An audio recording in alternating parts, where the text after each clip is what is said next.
Bismillahirrahmanirrahim. Assalamu alaikum. Welcome to Newsroom. I'm your host, Omar Khalid. But today we thought we divert from the usual and talk about issues that are extremely important to the world and to Pakistan in particular also. And we'll relegate ourselves to that one issue. And of course, there are so many subtexts as far as that is concerned that it will take maybe more than an hour, but we'll have to relegate ourselves to that 1 hour as well.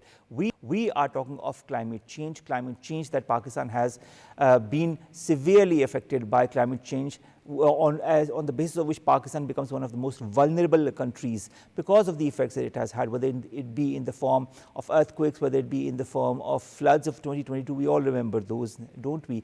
Or whether it be in the form of on and off, less magnitude of rains that could lead to a drought-like situation as per a United Nations report that came around 2 years back. The fact is that the world needs to realize that countries like Pakistan need as much of assistance from other countries across the world as possible. There have been so many pledges that were made on the different COPs, on different fora, but those pledges weren't really translated into action, and this is something that has been highlighted time and again as well. We've been joined by three guests in fact, to discuss more on this issue. Let me introduce them to you one by one. My first guest is the lady that has been behind so many of the measures that the government has taken, whether it be the recently concluded Breathe Pakistan, whether it be all the other measures, whether it be COP29, whether it be the carbon markets that have been introduced in Pakistan, and so on and so forth. She is none other than the Prime Minister's Coordinator on Climate Change, Romina Khurshid. Alam, thank you very much, Romina, to have joined us. I can talk to you for 2 hours just on the initiatives that you have brought here in Pakistan. But thank you very much to have come here. All pleasure is mine. My next guest is Waqar Sherazi. He's a climate expert, a regular on my show as well. Waqar, thank you very much to have joined us. We've discussed many of the things, but we are going to, bring a good recap to it and update some of those. And my third guest is Dr. Khurram Tariq. He's the Chairman of Sustainability Council who joins us online. Thank you very much, Dr. Khurram Tariq, to have joined us as well. I will begin with you, Romina. Since you came in April 2024, you have introduced many actions regarding climate change, and many of our viewers don't know the importance of those measures that have been taken. I'd like you to highlight some of those, and this is not a personal thing, but this is something that the people in Pakistan need to know, what initiatives the government has taken as far as climate change is concerned. Well, first of all, thank you very much, Omar, for inviting me on your show. And of course, specifically when it comes to climate change, I think it's a great need of the time that, if we are talking about climate change, especially on the state media and through media, I always believe it's a great, like a module which can be heard in so many areas, and of course the voice can be more loud.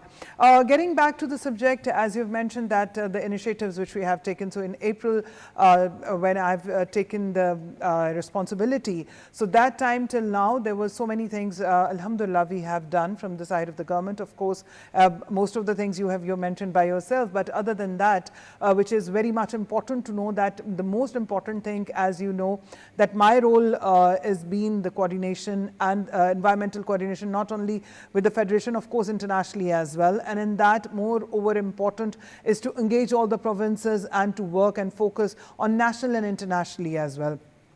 As after the 18th Amendment, of course, we know that most of the provinces are very much independent and they're working in their own way. But of course, at the end, all need to be collaborate and the coordination needs to be there. And then, of course, that need to be represented internationally. And as you have first, I'll take the start from the COP29. COP29 this time, alhamdulillah, is the huge success for Pakistan, as most of the media people, they also read great articles for Pakistan, that the first time ever Pakistan, had a great weightage, and of course, if we talk about, in the last days when the Breathe Pakistan conference, where the Miss Valerie was here, who's the global head of the UN, she said so that Pakistan has been seen as a global leadership in the climate change, which I think it's a great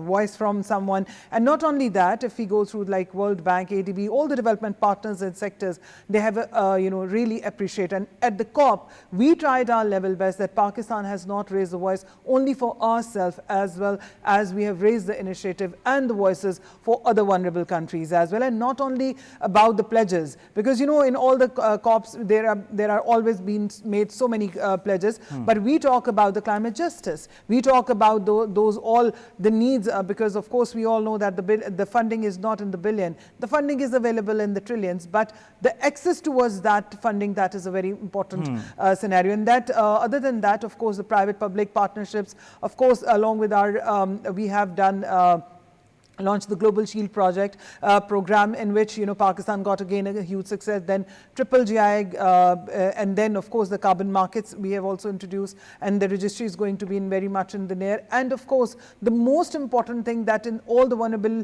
situation, how Pakistan stood up, how Pakistan raised his voice, and the case which is of how we have initiative. And above than all, I really want to share through this program that first time ever we try to engage that before going to COP, not only the youth, because I know everybody talk a lot about the youth, and they say that the youth is the future, but with great excuse, I believe youth is not the future. Youth is the present. The future is the children. So in this way, we have tried to engage moreover to engage the children. And for that, we have done a COP simulation program, which was being across all in the Pakistan. We have engaged the provinces and the schools. And school, when I say school, that doesn't mean only the high profile schools. We have engaged all the public sector schools. And that was a great success too. And I've seen more potential in the children and the more solutions. And then same about NDCs. When we talk about the national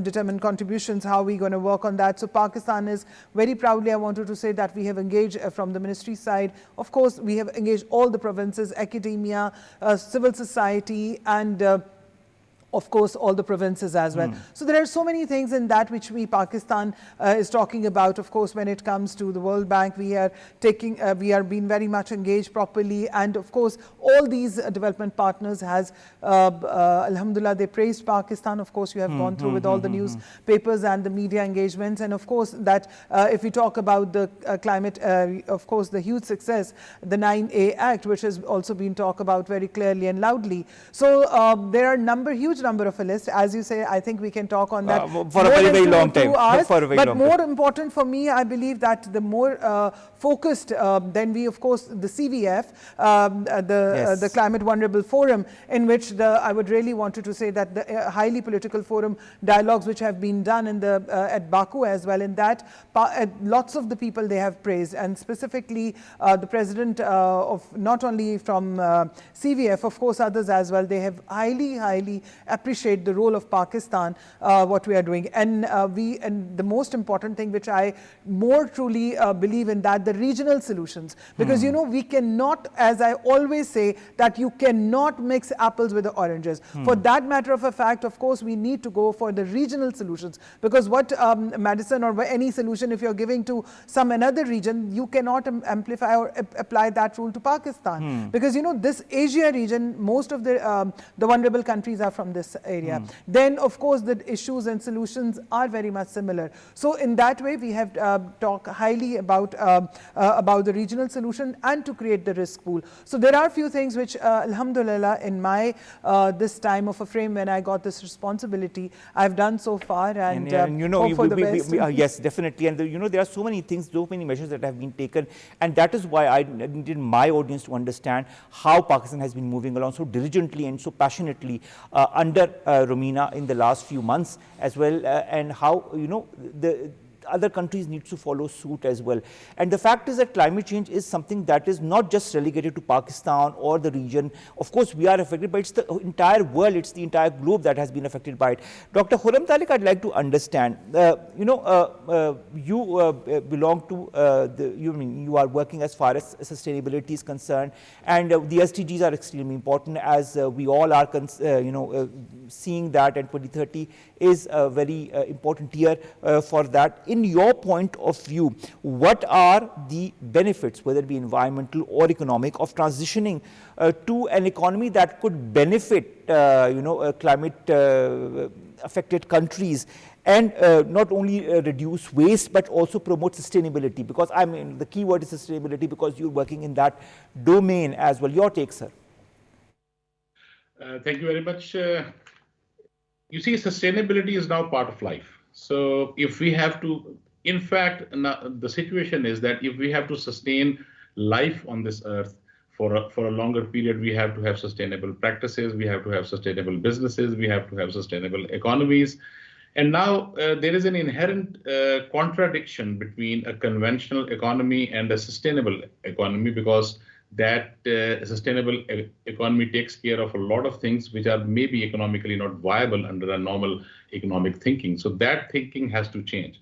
So the change which is coming in the industry is mostly driven from the foreign customers, and so they are our exporters are now at the forefront of, they're the flag bearers of sustainability in the country. So there are sustainability practices, and now we are going into the circularity, by which we have to ensure that eventually we someday we reach a zero deficit, zero energy communities. So that's the goal. But that's a far-flung goal.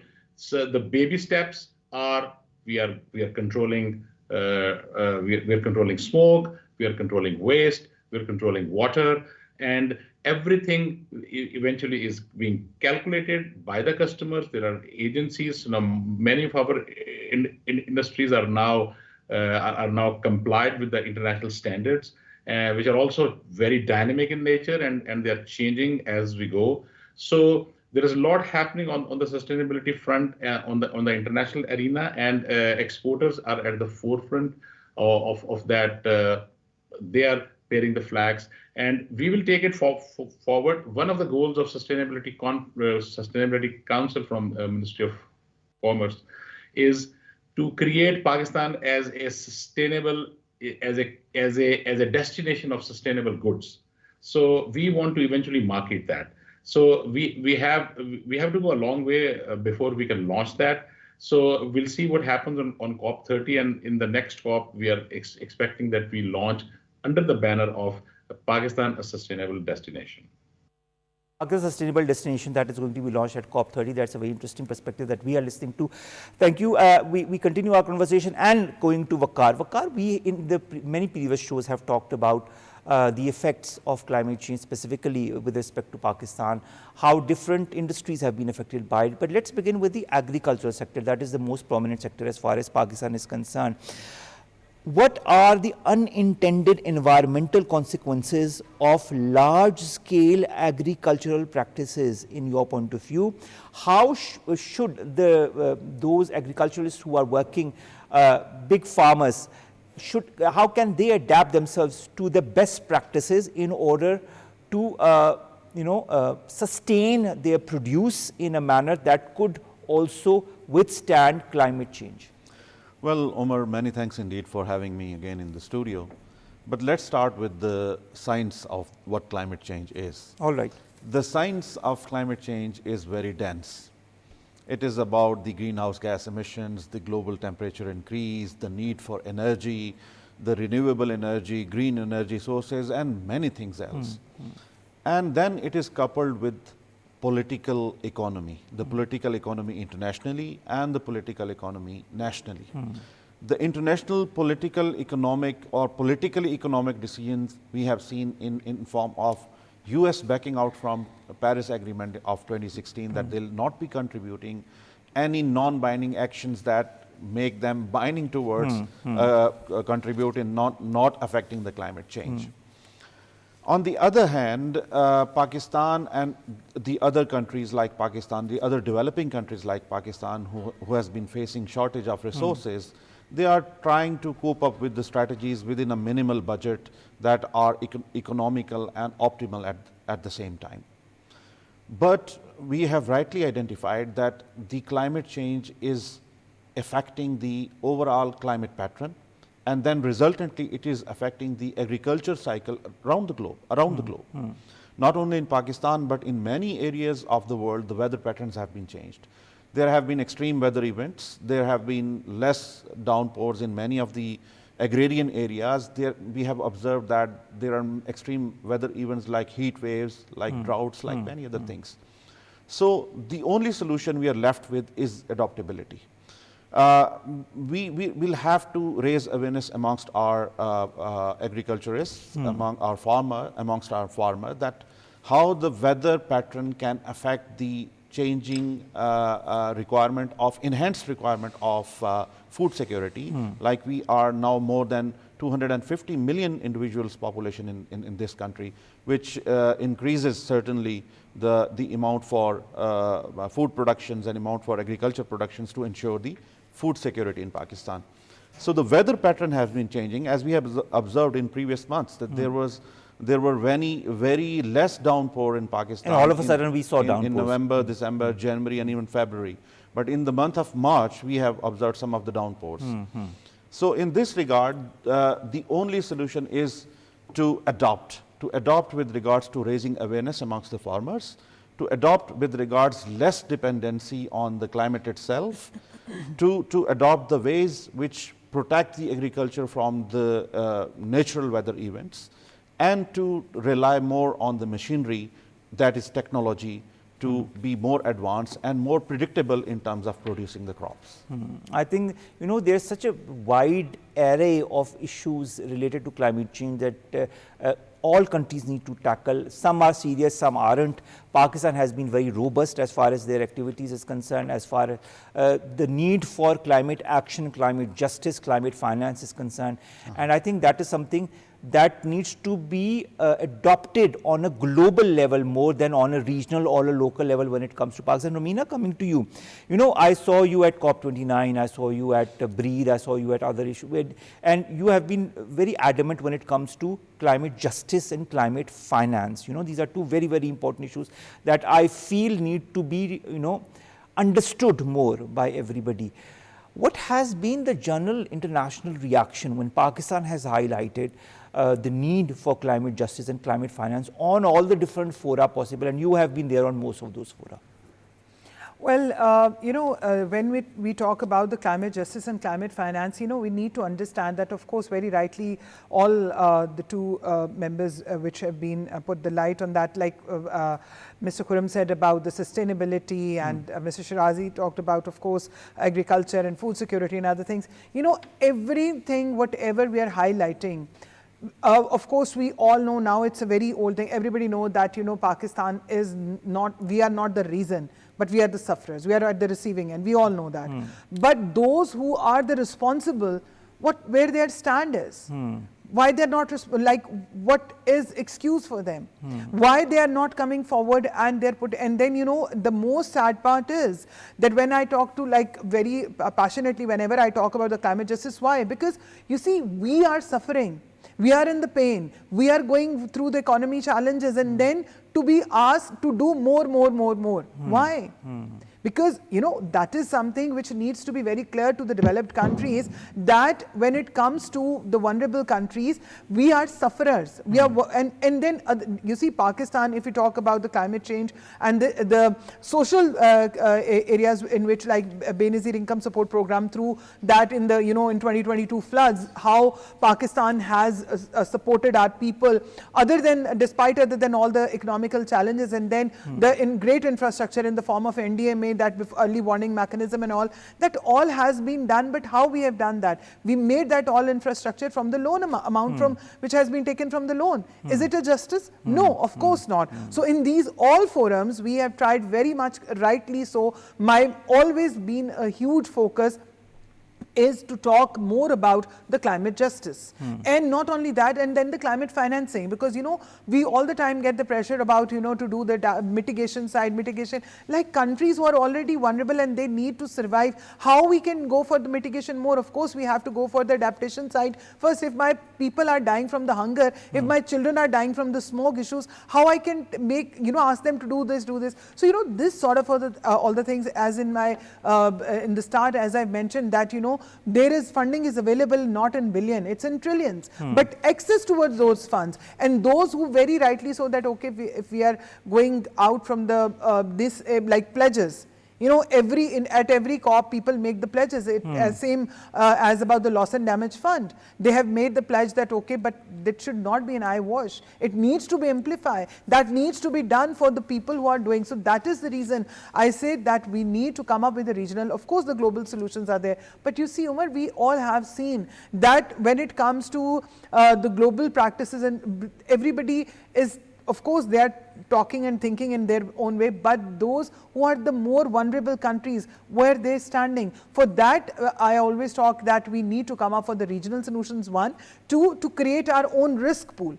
That we should not see here and there that what's happening, to come up with a risk pool that where we should know that how we can work, how we can come up with the strategies. And same goes like if we talk about the, when it comes to the climate change issues. Of course, we all know that there are so many allegations now, there are so many criteria which are upcoming in the coming days, but are these vulnerable countries are ready for that? Of course, in some areas, yes, in some areas, no. So that is something which we are saying, as I earlier mentioned, that one cannot mix the apples with the oranges. We need to come up. And for that, at this COP, we have done one very great session in which we have invited the, the judiciary from the different international countries to come and sit and discuss about these challenges, that how we can put the pressure on the International Court of Justice, how we can come up with the international solutions for the finance side, how we can come up with the solutions for these vulnerable countries, that how they can get the justice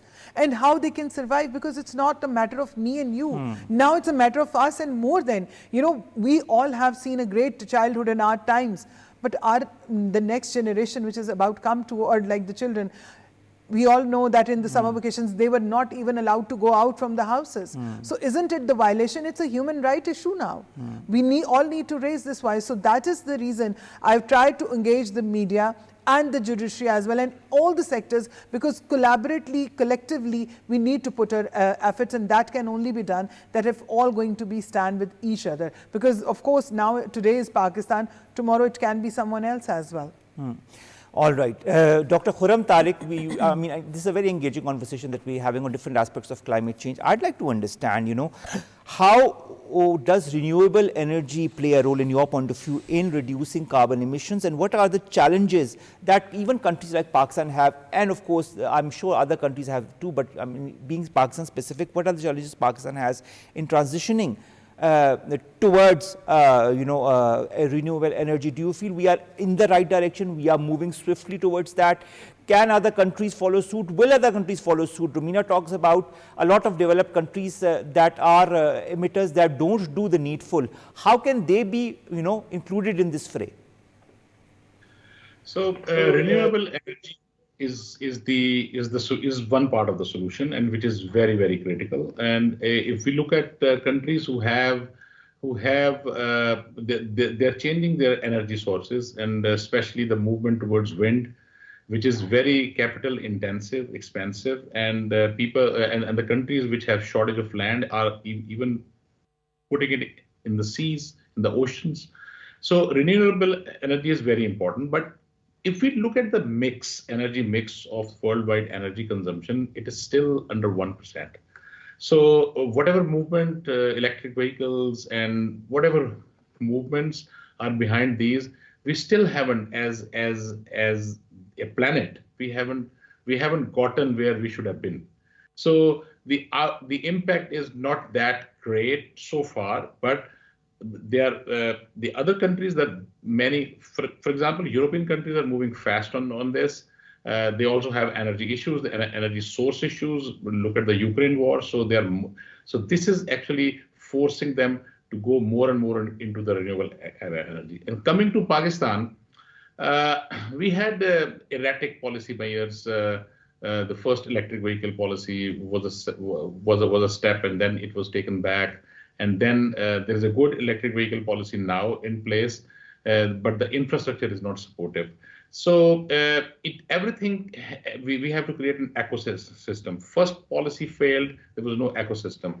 And second policy does address the ecosystem, but it is the commercial viability which is creating an issue. And then there is a paradox. The paradox is that because of because of cost reasons, a lot of houses, Pakistan was maybe the third largest importer of solar panels in the last 2 years. And we have every roof is now solarized. And that's we are heading towards renewable. But now the government, paradoxically, the government reduced the price of net metering recently.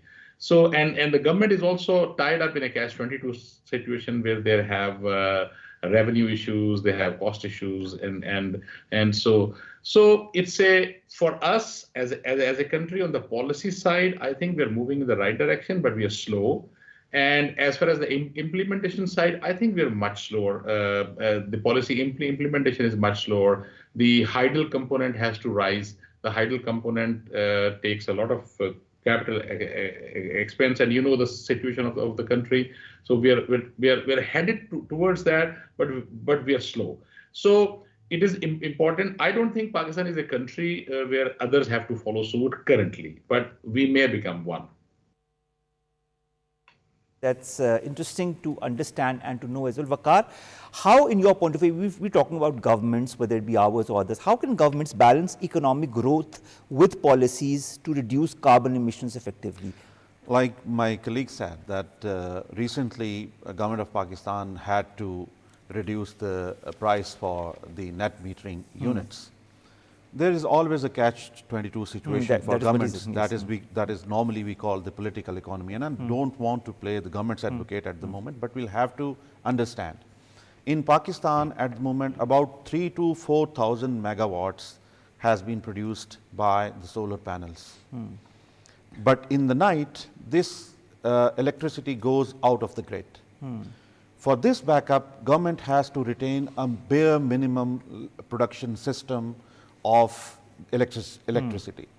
And this is the cost where the government says that we have to have the infrastructure for that electricity which bridges the gap in night time where there is no sunshine and when there is no solar energy in the system. So for that purpose, not to shift the burden on the user that do not have the solar panels, the government have to take a political decision which is not only in favor of the government, but in terms, it is favorable to those groups who cannot afford the solar panels, and they are forced to pay the exceeding cost because of the solar panel users. So there is always a catch-22 situation. But on the other hand, the world will have to understand that this planet is ours. This is our home. We are living on it. And our children and our next generation will have to live their lives on this planet. So we have to contribute in making this place more livable, more reasonable, and more happier with a better climate. At the moment, we are very rapidly moving towards the overall target of retaining the overall temperature increase less than 1% of the pre-industrial level. And we have already touched the 1.1%. Yes. So I think that the overall solution is not very simple. It lies in controlling the population globally, because each individual has a carbon footprint. So we'll have to control the population in long term if we want to control the greenhouse gas emissions and if we want to control the climate change itself. Then we will have to reduce and retain ourselves in terms of space race, in terms of creating more weapons, because that is again carbon intensive. And then we'll have to understand, as the first world will have to understand, as Romina said, that the cost of their emission is paid by the third world. It was Pakistan on the diplomatic juncture in 28 Sharm el-Sheikh that bring the loss and damages funds on the agenda, because the international community was not ready to agree that the loss and damage fund would even be there on the table. So I think that global community will have to sit together and will have to reflect that this challenge is common and this planet is common to all of us. Romina, Waqar has pointed out towards many important things. So has Dr. Khurram Tariq as well.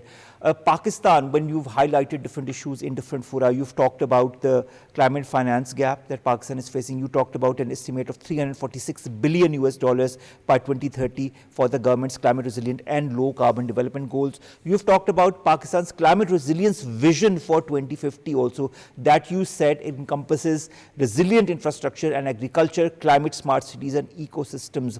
What are the modalities of this vision and how implementable do you feel these two are? And when you talk of the finance gap, do you feel the world understands or the global north understand? What should now our government do? How should we push forward for that finance gap to be lessened?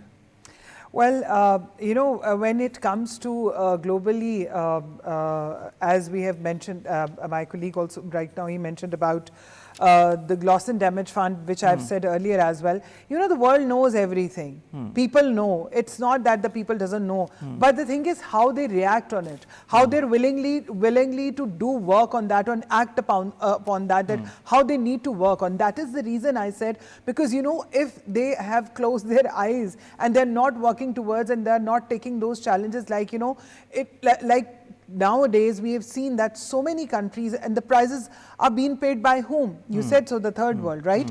And of course, I very proudly, when we talk about the climate justice and all these issues, I always mention in all the forums that the Pakistani nation is a resilient nation.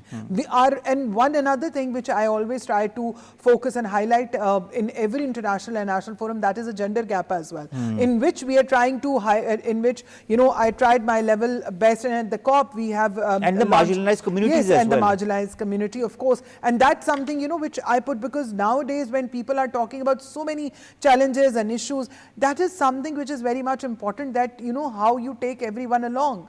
How you are not going to leave, like as we talk about SDGs, and SDGs is something which is my passion, of course, and I think that if all the people, all the countries, they just only focus on the SDGs, of course, I think the world can become more better place and all, because of course climate change comes under it. When we talk about the Pakistan specifically, that from the side of the implementation, Pakistan, from, like, if you go through with the 2022 strategy and before that as well, we all seen that the Pakistan tried their level best to facilitate and to work, and like as right now, whatever we are trying to work, like if we talk about the Global Shield project, if we talk about another project which we have done, that is called in that with the WWF we have done a very successful project which we have launched as well. That all things which we are doing for the implementation side. We are trying to strengthen, as being a federation, we are trying to strengthen all the provinces, and how to, and this is one thing which I always say, that the climate change is a subject which is not a political subject. We all need to work on it, and collectively we have to work on that, and that is something we all are very much along with all the provinces. Like you can see the great example of the Punjab as well, and the Sindh, how they're working. Of course, we are trying our level best to take along with the Balochistan, and this time at the COP, from the day one till the day end, all the provinces representation was there. Reason that not only to do the things at our own level, of course, to make a sound and the voice at the regional side as well, because Pakistan is having a huge potential, huge capacity to do the things, but of course which we are needed more, that we at all the forums we have raised this voice, that we need to have the not only the support, of course we need to have the technical assistance, and more than that, I would really like to share that this time when it comes to the funding and to set an amount at the COP, for which all the countries were doing the negotiations, fighting and talking and all that dialogues, Pakistan is the one who stood more strong. There were two, I really want to mention, there are two ministers, like I was as being the coordinator, and then another lady minister from the Egypt. We have very strongly raised the voice, because if we talk about only the status of Pakistan, $348 billion we need. and rest of the world is there, right? So how you can compensate that amount? So that is the reason we said that this and that amount which is going to be released in like to be in 2030 like, or again more maybe forward. So these are not the solutions. The solutions are more to come up, and Pakistan very rightly so said at every forum that we don't want aid.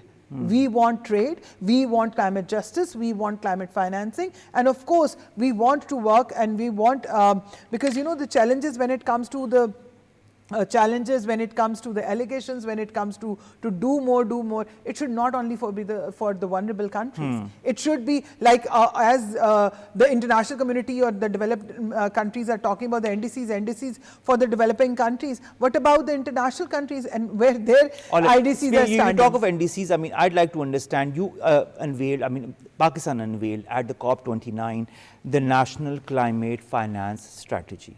All right. We know Pakistan is one of the 10 most climate vulnerable countries. We know that we have experienced a $30 billion loss in the 2022 floods, which has directly impacted 33 million people, and we know 1/3 of our country was submerged underwater as well. NCFS, where are we right now, and what now needs to be done in order to move towards the right direction in a swift manner? See, when you talk about the national climate finance strategies, or when you talk about I would really want to appreciate, of course, the leadership of the Prime Minister, and of course under his leadership all the provinces, they are very much, because of course we all understand that this is something which we all need to do for our country and for our people, because of course this is something which is like and I really wanted to share that previously, which I forgot the name, that is the Recharge Pakistan program. That is one of the big, again a huge success, which alhamdulillah in these 11 months we got a huge program in which the 17 scientists from the international countries, they came and visited to Pakistan, and they also appreciated and highlight the challenges. And because this can only be done that we are of course when we talk about different forums being asked to come up with the bankable projects, and that is the reason we try to engage more. I strongly believe in the private-public partnerships. I strongly believe that it's good to have a G2G things, but it's moreover important to come up with the private organizations, the private-public corporate sector as well, to engage them and to facilitate them. And in that way, we of course, along with the GIZ, we have done another very successful thing in which one of the private organizations got a good amount of funding through that is also comes under the climate financing. So that strategies and things are very much there.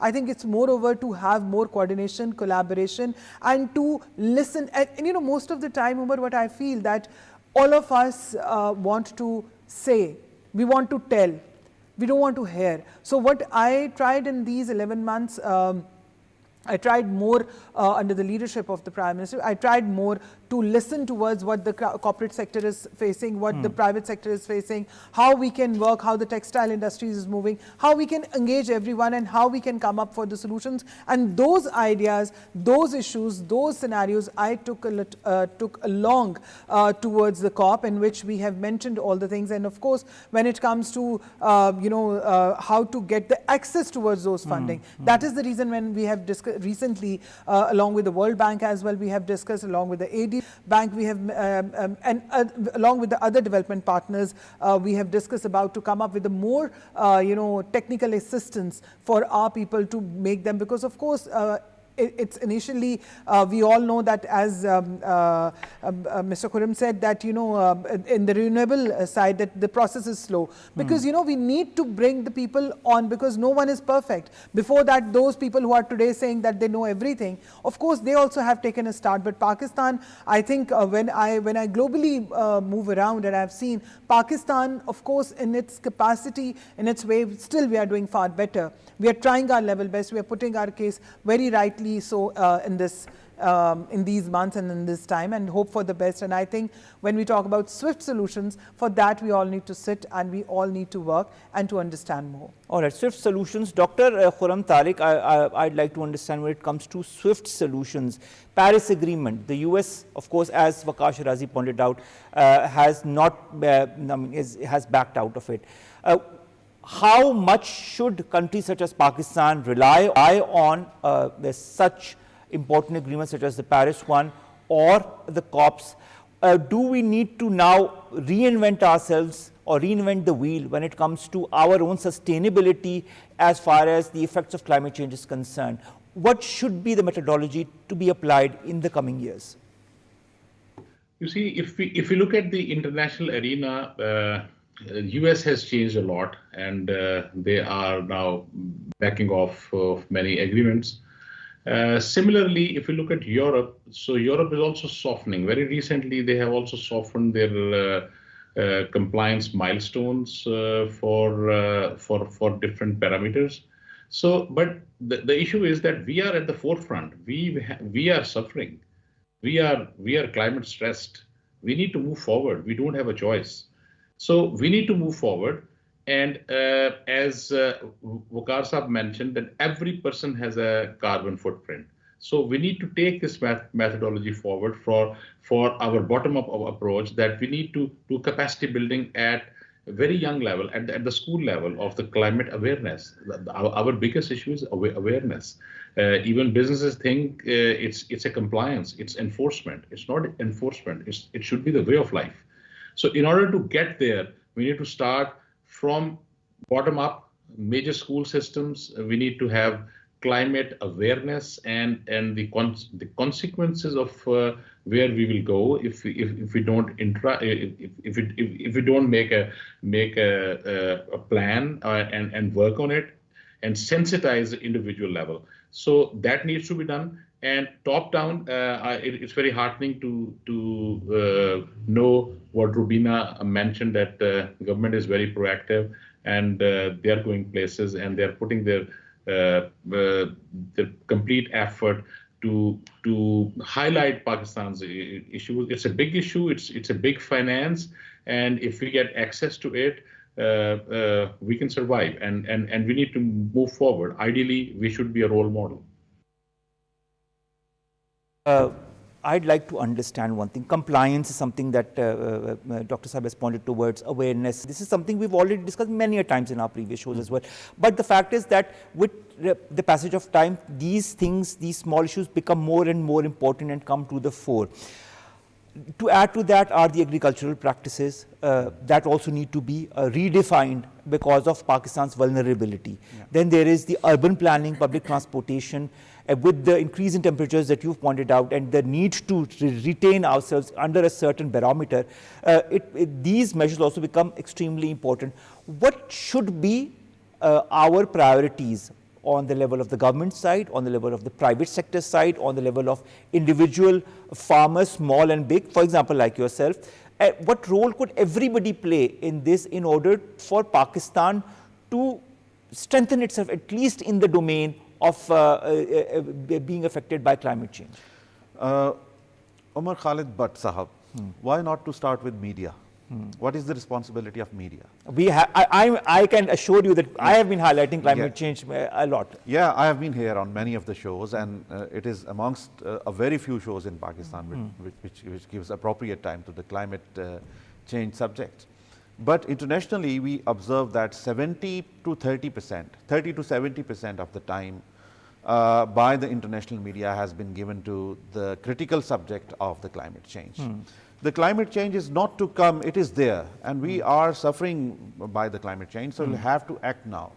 But in Pakistan, there was a survey, and it was also referred by Romina, that in Breathe Pakistan conference, it was also revealed that only 4% of Pakistani population are even aware of the problem of climate change itself. Agreed. So with this level of awareness, or with 96% of the population with no awareness of climate change, how can we work together on the climate change issue itself? I think that media will have to come up. There will have to be certain professional courses for the anchor persons and the media persons to understand how the climate change is affecting the lives, and how can we help in terms of raising awareness to indirectly contribute in reducing the climate change pace. On the other hand, you have said the government. The government internationally, and our national government is not the different case, they are also looking for the availability of funds, the availability of budgets, and the priorities across many of the sectors, including finance itself, including energy and the climate change and rest of the things. So again, it is a catch-22 situation that on one hand, government have to save its resources, and on the other hand, government have to contribute into the climate protection itself, which is again a very expensive subject. So not to expect much from the international governments or from the national governments, the individuals can contribute. The parents can educate their children that how can they reduce the fossil fuel emission, how can they reduce the burning the wood and rest of the things. So from individuals to industry, the industry can play their role in corporate social responsibility by adopting or by allocating more of their energy requirement chunk towards the renewable energy. So there are many of the aspects, there are many of the links of the chain, and together they can contribute into a safe climate pattern for the globe. A safe climate pattern for the globe, and of course a safe climate pattern for Pakistan as well. Romina, last question, I want a very short answer to that if it's possible. What is the way forward for Pakistan in order to achieve the sustainability that it so desires, in order to achieve the strength to persevere under the circumstances that it has witnessed in the past? Well, I just try to be very short and precise, and this answer, I believe, as an individual, from the behalf of Romina, Khurshid, not as being from a Pakistani perspective. I think it's very, very much important, Omar, to engage with regional solutions, to move towards regional solution. We should not look towards only the developed countries, that today somebody is here, today, next day they are going out and they're cutting out, and this cannot be done. One. Another thing, every individual matters a lot. As we have discussed that the school curriculum, education, in these 11 months, I tried my level best to go to every single person. And when you talk about the media, of course, I try to engage, and that is the reason. And we have discussed in that Breathe-In conference that I've requested that we need to come up with a media caucus, specifically on the climate change, because this is something we need to work nationally and internationally. And if we talk about the way forwards, of course, we have to adapt those challenges. Like, COVID is a great example. That at the COVID time, we have seen that was something, dynamics were very clear that it was a global issue, challenge. But what we have done in our individual capacities, that means more. So one, I think individual, and then towards for the regional solutions, and third, to come up with the risk pool. That is something way forward, and to come up and to accept as soon as possible how that we can come up, like, the Recharge Pakistan program is one of its own kind of example. That is the huge, biggest program in which how we can take the advantage of the water of the floods. So, these are the things in which I think we need to think that what we can do for ourselves, because when it's going to be any challenge, nobody is going to come as soon as possible. As first, being a resilience nation, we need to stood up for ourselves, and then things we need to get stand better. up for ourselves, and we need to look at because solutions it's that now, are local. it's never. And I always say that it's not I, it's not you, it's us. It's us. That is extremely important. We need to move collectively as a nation, as a society, and of course, as Waqar pointed out, Dr. Khurram pointed out, and Romina also pointed out, the solutions are there, the solutions are global, but the reliance needs to be more inbound, more local, and then of course we can move towards a more global narrative or solution to it. But the first responders are always the ones who are closest, and that is what we need to also think. We need to start with ourselves, change our own mindsets, and educate ourselves and those in our households, in our neighborhoods, on how important climate change is and what needs to be done, what are the strategies that we can adopt on a personal level, on a societal level, on a familial level, and then move forward. And slowly and steadily, one stone after the other, we can strengthen this wall and block the effects of climate change that have been affecting affecting Pakistan in the last few years and decades, and we don't know what's going to happen this year or the year next. It's so many different question marks that emanate, whether it be in the form of drought, whether in the form of future calamities that could affect Pakistan. The need comes from local solutions. The need comes from private-public partnership. The need comes from individuals, locals, everybody coming together as one, irrespective of your political affiliation or irrespective of your background. I think this is one concept, this is one issue that needs to be tackled collectively, or else we won't be able to tackle it. Think on it, educate yourselves on it, and bring about solutions, and we are here to listen to that and also highlight that in our show. Omar, Khalid bids you farewell from this very special newsroom when we tackled climate change and the different modalities around it. I'd like to thank my three guests, Romina, Khurshid, Alam, Prime Minister's Coordinator on Climate Change, our very, very dear guest, Waqar Sherazi, our climate expert, who we haven't had much time to talk about during the course of the show, and of course, Dr. Khurram Tariq Saab. Thank you so very much, sir, to have given us a very specific perspective of what needs to be done from a Pakistan side to make it more sustainable. Thank you to three of my guests, and of course we'll see you inshallah tomorrow with new story segments that pertain to us here in Pakistan. Stay safe, Allah Hafiz, and think on the right terms in order to make Pakistan climate resilient. Allah Hafiz.